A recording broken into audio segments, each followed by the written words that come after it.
Pasca serangan Israel ke Teheran, dunia kini bertanya-tanya seberapa kuat sebenarnya militer kedua negara jika perang terbuka pecah. Operasi serangan Israel ke Teheran sebenarnya sudah direncanakan sejak lama bersama Amerika. Kedua negara sama-sama punya kekuatan militer yang kuat. Dari laporan Global Firepower 2026, Israel menempati peringkat ke-15 militer terkuat di dunia, sementara Iran berada di posisi 16. Israel menang telak dalam hal teknologi dan modal. Anggaran pertahanan Tel Aviv mencapai 34 miliar dolar atau 4 kali lipat dibandingkan Iran.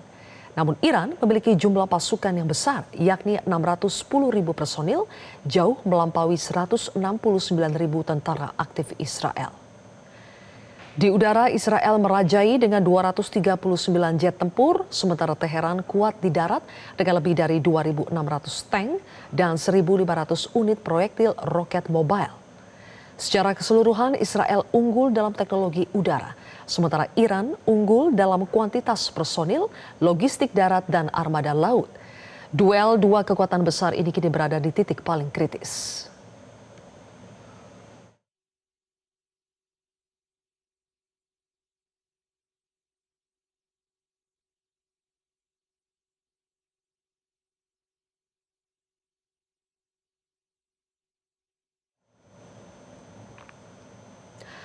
Sudah bergabung bersama kami analis Timur Tengah Faisal Assegaf. Selamat sore Pak Faisal. Selamat sore Mbak Zilvia. Baik, Pak Faisal, kita langsung bahas soal adu kekuatan antara Israel dengan Amerika Serikat versus Iran. Sampai sejauh ini saling serang masih dilakukan. Apakah menurut Anda Iran akan sanggup untuk menggempur atau memberikan perlawanan yang setara untuk membalas serangan Israel dan juga Amerika Serikat? Ya, untuk sebuah negara yang sudah dikenai sanksi ekonomi dan militer sejak 1979 dan Iran membuktikan tahun lalu bisa meluluh lantakan ibu kota Tel Aviv dan kota Haifa, itu adalah sebuah kemenangan, dalam arti ini melawan negara yang dikenai sanksi ekonomi dan militer, jadi tidak bisa mengimpor bahan persenjataan dari negara-negara lain, tapi mereka bisa memproduksi peluru kendali dan sekarang skalanya sudah peluru kendali hipersonik yang kecepatannya itu di atas 5 kali kecepatan suara seperti Fatah 2, terus juga ada Khaybar dan juga ada Khorramshahr. Saya tidak tahu Khorramshahr sudah diturunkan atau tidak karena itu dikabarkan kecepatannya 16 kali kecepatan suara. Nah, kalau dilihat apakah Iran ini mampu perang panjang, Iran sudah pernah perang 8 tahun melawan Irak 1980 sampai 1988 dan rezimullah masih bertahan. Nah, sedangkan pengalaman Israel selama ini berperang melawan milisi, bukan melawan sebuah negara. Kita tahu dengan Hamas dan milisi kelompok pejuang Palestina lainnya di Gaza sudah 5 kali, termasuk perang 2 tahun kemarin. Dan itu Israel gagal mencapai tujuan perangnya. Membebaskan sandera, mengalahkan Hamas, dan demilitarisasi Gaza itu tidak bisa dilakukan. Ketika berperang melawan Hizbullah pun tahun 2006 musim panas, itu Israel juga tidak bisa melumat Hizbullah. Sampai sekarang Hizbullah tetap eksis, bahkan Hizbullah sejak kemarin sudah menyatakan ikut membantu Iran melawan Amerika dan Israel, dan itu sudah dibuktikan dengan menyerang Haifa dan wilayah utara Israel lainnya.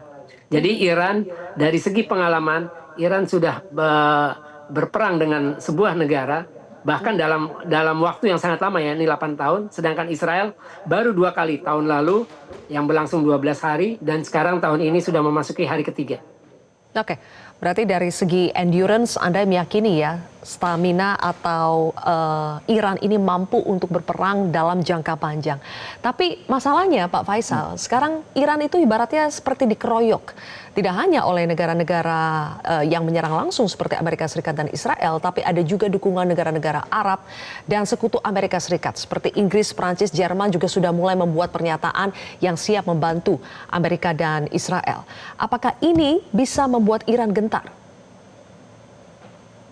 Saya kira rakyat Iran, kita tahu dulu bangsa Persia pernah menguasai dunia ribuan tahun silam. Nah ini mereka punya pride dan mereka pasti gengsi untuk mengalah atau takluk atau menyerah kepada negara kemarin sore. Amerika baru dibentuk 1776, Israel baru dibentuk 1948. Istilahnya orang bilang, dengan anak kemarin sore masa kita kalah kan gitu. Nah walaupun dikepung ataupun dikeroyok ramai-ramai, ini menunjukkan bahwa Iran adalah negara yang berperang secara kesatria. Dia tidak minta bantuan Rusia, dia tidak minta bantuan Cina. Sedangkan Israel dari awal, dari perang tahun lalu pun, kalau mungkin Amerika tidak turun tangan, ya bisa jadi ya Israel makin habis waktu itu. Dan sekarang ya artinya Iran berperang secara kesatria, sedangkan Amerika dengan Israel berperang sebagai seorang pengecut karena mainnya keroyokan dan minta bantuan juga dengan sekutu-sekutunya. Oke, Anda sudah menyebut soal Rusia dan China ya. Iran sampai sekarang belum meminta bantuan terhadap sekutunya. Tapi menurut Anda apakah negara seperti Rusia, China akan bersiap untuk membantu Iran apabila eskalasi perang antara Israel, Amerika Serikat dengan Iran ini semakin memanas? Ya, itu tergantung eskalasinya, karena saya yakin baik Putin maupun Xi Jinping itu meyakini bahwa Iran itu adalah negara yang tangguh. Itu sudah dibuktikan, dikenai sanksi ekonomi, dikenai sanksi militer, baik oleh Amerika maupun Uni Eropa, tapi mereka tetap bisa bertahan sampai sekarang. Bahkan berani berperang sendirian melawan negara Israel yang didukung oleh Amerika. Apalagi sekarang Amerika sama Israel bergabung untuk menyerang Iran. Artinya begini, artinya Iran ingin menunjukkan kepada dunia ketika Iran rezim mullah yang berkuasa sejak 1979 sudah mendeklarasikan anti-Zionis, artinya mereka bersiap melawan Israel beserta sekutunya. Oke, Pak Faisal, Trump sudah menyebutkan bahwa serangan ke Iran akan berlangsung setidaknya 4 pekan ke depan. Menurut Anda apakah kemampuan persenjataan atau logistik Iran di tengah masa berkabung karena kehilangan pemimpin tertingginya Iran akan tetap sanggup untuk menghadapi serangan yang kemungkinan akan berlangsung panjang? Saya yakin Iran akan sanggup, yaitu terbukti dengan perang 8 tahun dengan Irak. Kita tahu pasokan stok cadangan peluru kendalinya balistiknya Iran itu sangat banyak. Kita pernah tahu Garda Revolusi Islam Iran pernah merilis video tempat produksi dan penyimpanan cadangan peluru kendali balistik di dalam tanah. Nah itu artinya Iran sudah siap untuk berperang panjang dengan Amerika dengan Israel. Pertanyaannya apakah Amerika dengan Israel sanggup berperang dalam waktu panjang? Kita tahu di Amerika sudah mulai ada suara-suara penolakan, terutama dari Demokrat. Terus juga Lindsey Graham, anggota Kongres dari Partai Republik juga sudah menyadari bahwa kita tidak akan mampu menumbangkan rezim ini. Tapi perang ini bergeser tujuannya. Menurut Lindsey Graham, bahwa perang ini tujuannya adalah untuk melumpuhkan kekuatan Iran agar tidak lagi mengancam Israel maupun kepentingan Amerika di Timur Tengah.